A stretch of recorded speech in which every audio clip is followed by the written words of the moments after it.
Welcome to Shepherd's Coffee Talk. Today we're going to talk about grieving, but you don't only grieve just for losing a loved one, but there's other elements in your life that you lose that you grieve over. Well, we talk about grief in relation to death, but we don't talk about grief in relation to losing things we care for, are attached to, and love.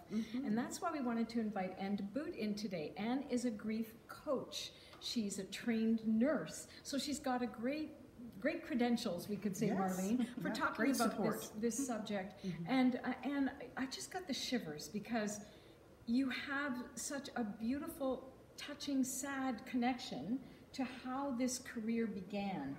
But let's back up a little wee bit and talk about, you have an accent, so you're not from Canada. Can you give us a little background on who you are and how you came to be here? Absolutely.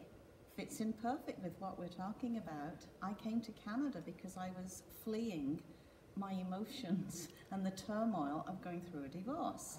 So when you're young, what better way to just pack up and leave your home country, your family and your friends and start over in a new country? Why not?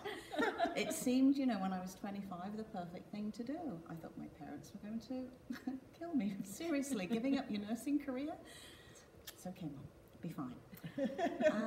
But it wasn't. It took me a long time to come to terms with that. And I think it took, let's say life gives us lots of little losses to practice on, but we're never given the tools. It's either, I was told, oh, you can get another husband. Well, I kind of like the one I had, didn't want another one. So we say these things, but we're never taught how we can actually be with our emotions and sort of look and reflect at why we arrived at where we were at. We always want to keep busy and run from it, which is what I did. And if it's not dealt with, grief, I believe, can become accumulative. It goes underground. It gets stored in the body. Emotions are emotions and they need to be moving. They go into the body. So I think it was the death of my dad many years later that I think I went into what I call my own grief's abyss, and that was because, yes, I was grieving the loss of my father, but I was also grieving all the other losses. So they all started to come back up? Absolutely. So you really need to deal with them as they come? I think so. When I was researching for the book, Dr. Patrice Somi, The Healing Something of Africa. Sorry, I'm not very good on remembering titles. But he belongs to the Digara tribe in Africa, and they are so in tune with their emotions. And if the village isn't in joy, they say grief is entered. So they drop everything and they go off and they do ceremony for 3 days. It may not be 3 days, it may be a day. Wouldn't that be wonderful if we were so in tune with our emotions that it would literally take us 3 days to the event, be cared for, do our mourning and release all these emotions and find the joy coming back again? I found when my father passed away when I was 21, I felt the funeral procedure really helped me adapt to that. It was the time to bring in people. They wanted to talk about my father and their life with him. So it gave us that time to deal with the grief. And probably that's what the funeral was all about. If you read any of Dr. Alan Morfitt's, he has 6 needs that a funeral takes care of. And one of them is, this is reality. That you're being supported by the community. And that is something we have lost, that connection with community. I'm here in this country. How many people are actually from Ottawa? How many have their families around them, their friends?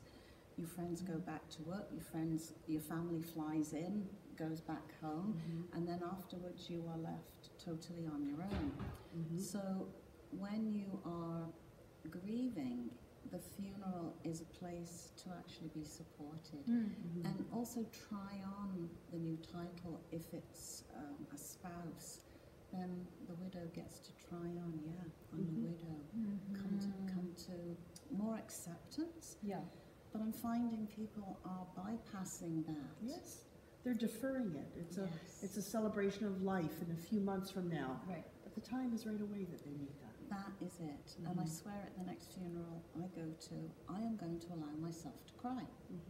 I've come close, but I haven't been brave. But I will, because that will allow others the permission. Because how often are we in these very sad visitations, or we go to support a friend, and it's moving and it's touching, and you're in that space, and you want to stay in that space, and then all of a sudden you're being invited into coffee and sandwiches and chit-chat and what have you. You're not ready to move. There needs to be something in the middle. So I think people who go to the celebration of life, it's fabulous, but perhaps a year later, allow themselves to be with the grief. I think that's part of, acceptance of the fact that we have emotions other than joy and happiness. I mean, there's such a focus on, being happy, being in charge, being busy is another thing that people will use as a way to palliate the pain they're trying not to feel. And because our society does not say, this is a good idea for you to take this time, this important time for yourself to grieve properly and then come back into our world when you feel you're ready to come. We have deadlines and we have jobs and we have things we have to take care of. So you make an excellent point. So I guess then the question is, and then I guess we should find out how you began training to become a coach before I ask you how we know when we need you. But tell us a little about that journey and how you got to be a coach. Well, I decided to take early retirement from, I'd been in the hospital environment for most of my career here in Ottawa, and I was tired. It was time. I needed something else, so I retired. And then 4 days later, and you know what they say, the teacher will appear when the student is ready, because I cannot even remember where I saw this ad for the Grief Coach Academy, which was based in LA or California anyway. And I went, that's what I want to do. I want to be a grief coach. So I found out more about it and I signed up, and you know what? I had to go to California for some of the training. Oh dear. Too bad. A downside to that, eh? I know. But most of it was done online, but it was a very thorough, it was over 100 hours of being coached and coaching others. So it was very extensive training. And then there was an exam, a 2.5-hour exam afterwards. So I got my certification, and then it was time to set up shop. Good for you. And that, to me, that's the beginning of the most challenging and joy-filled adventure. We know, Marlene, because we talk about the wins we have all the time and the drawbacks we have all the time. But you know what? It is so rewarding when you're doing something that fulfills you and you're learning skills along the way. And we've talked about that too. Yes, absolutely. And now here you are in full practice with a book called Grief's Abyss and a podcast to help people. Yes. What is the podcast called? The podcast is called Let's Talk About Grief, because clearly we need more conversations. I mean, it's so funny when I'm out at networking events and people find out what I do. Instead of some shy away, okay, give me a wide berth. But most people are curious. They want to know more. And I think that's a fabulous opportunity to help people not to fear death and dying, or loss in general. Because we talked about you can be grieving over losing a job or Absolutely, yes. losing a house. Yeah, we don't recognize that as grief. You know, when somebody loses their job, we say, oh, that's really unfortunate. What are you going to do now? Yeah. It's the same with it is like a death, because what are you going to do now is the next question people ask themselves. What am I going to do now after something happens?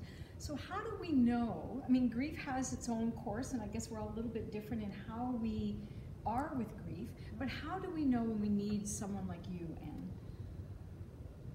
Most of us have not been taught how to deal with the emotional part, and it's the guilt and the what-ifs and the blames and the anger around it all that can keep a person sort of stuck and circulating in the grief itself. If you can understand why we need to grieve, what is going on in the body, why you can't make those decisions at work, why you are forgetting things. There's a perfectly good reason. So I find when I can explain that to people, it helps them not be so scared of it, because people truly are. They're afraid of letting go. They're afraid of the emotional outbursts in the grocery store or out in public. They'll do anything to sort of avoid any of that.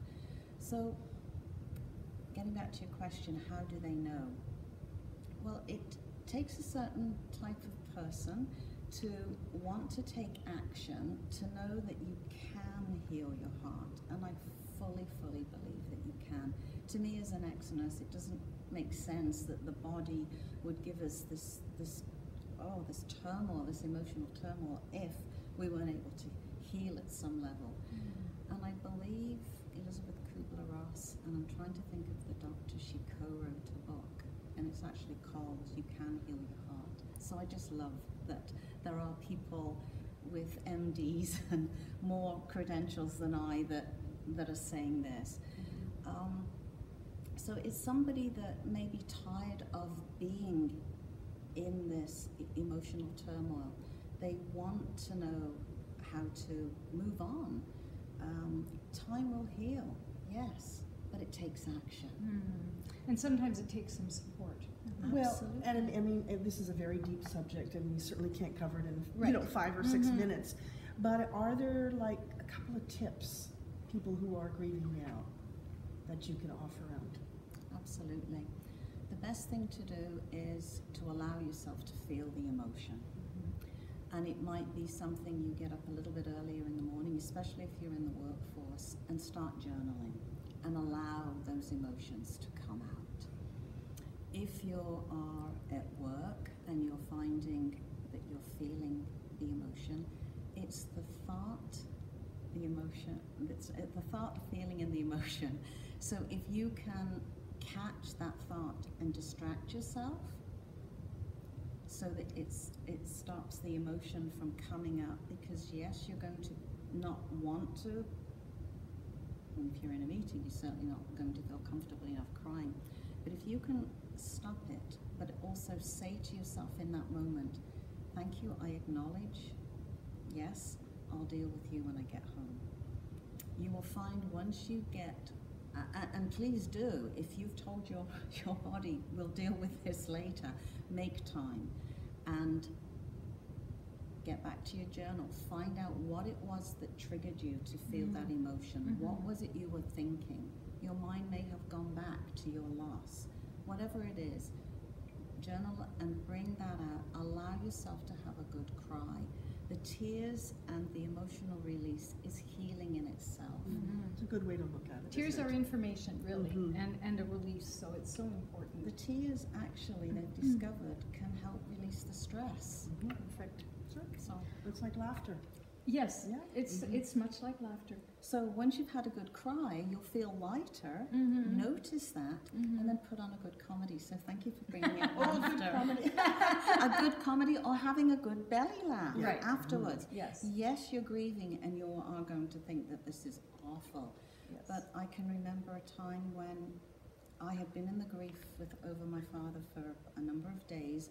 I was bringing some clothes to the funeral home, and I suddenly realized I had forgotten an article of clothing that perhaps my dad might have enjoyed having. And when I thought about it, I started to giggle.